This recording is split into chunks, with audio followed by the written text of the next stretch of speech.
Hello and welcome back to another episode of Tech Mastery. We're doing something a little different in this episode. We're covering legacy technology. It's not something that you normally come across on a daily or monthly basis, but owning legacy equipment in your arsenal can actually help you with e-discovery and evidence.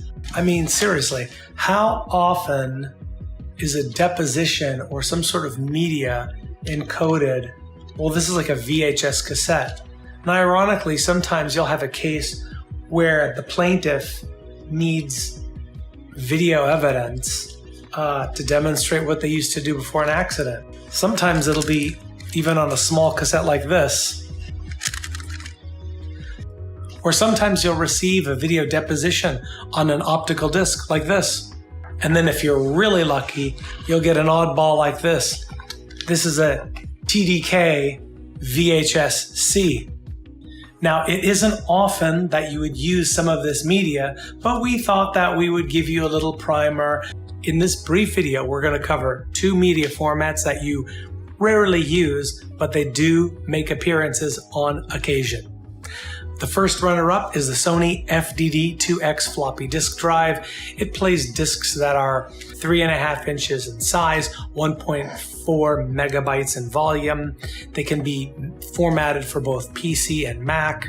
They terminate in a USB-A connection. So this request came in from a client for us to extract some of the files on these diskettes. Keep in mind, most of the heavy lifting that we do is with Windows 10 machines. Sometimes we still use Windows 7 and Linux, but in this circumstance, we thought we would use the Macintosh. We have a MacBook Pro 16-inch with a Core i9 chipset, and we would run it through the test and see how it performed. To our pleasant surprise, after connecting the disk drive to the laptop, running Mac Ventura, the latest operating system, the drive mounted. Exemplar for Apple supporting legacy drivers. Way to go, Apple. Second up, we had a request to transcode mini DV cassette footage of a deposition that was taken years ago and then converted to MP4 file so that counsel could review the deposition testimony. This request was a little more involved as we had various chains of legacy equipment to connect the DV cam to a modern MacBook Pro. Most of the video we edit would be done with Adobe Premiere. We go way back with Adobe all the way to CS3, but we're not partial. We go back to Final Cut Pro, Studio 7 and beyond. I mean, we were using Avid Media Composer in the late 90s. So we're familiar with Final Cut Pro and all the iterations it went through.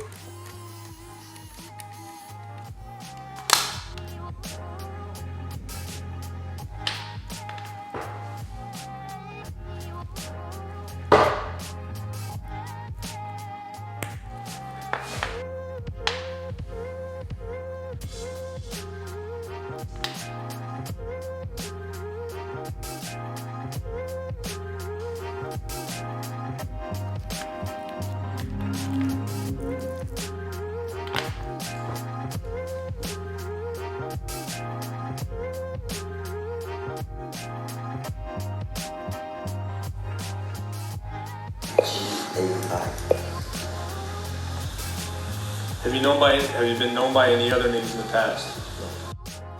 And that's a wrap. I'm your host, Franz RGB. We'll catch you on the next one.